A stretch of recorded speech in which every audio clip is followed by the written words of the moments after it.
So let's say this other competitor who's lording it, who's winning the Irish presidential election, and it looks like they're going to be sworn into the office.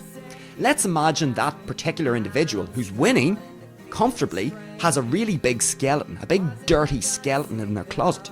Who knows what it could be? There could be some skeleton in their closet.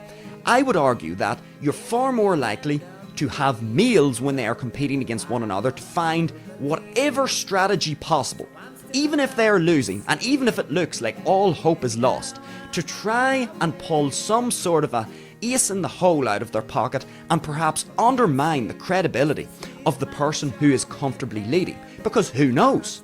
If this ace in the hole is pulled out with just enough time, who knows what might happen? Even if the person is on the verge of winning with all of these votes, there might be such a public outcry that the person cannot go into office.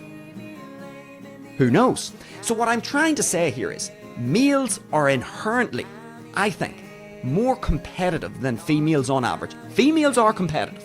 They are competitive, but when I say males inherently more competitive, I mean the male desire to climb the hierarchy, okay? To climb the hierarchy, to climb that dominance hierarchy, I think that fire burns much hotter in the male psychology than it does in the female psychology on average.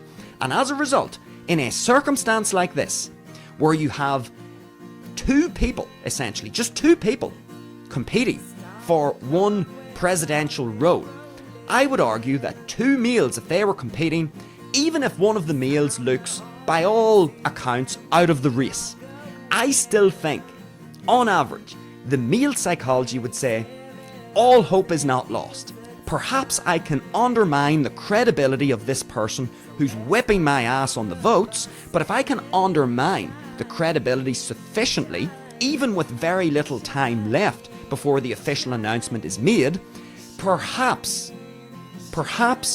I can sufficiently convince the population with my evidence of this big dirty skeleton in the closet of this other competitor of mine. I can maybe convince the general public that there's such a dirty skeleton in this closet, that there's so much public outcry that the person, even though they have, for all intents and purposes, won the race on the votes, they can't actually get into office because the big reveal, the ace in the hole, was just too damaging to their reputation.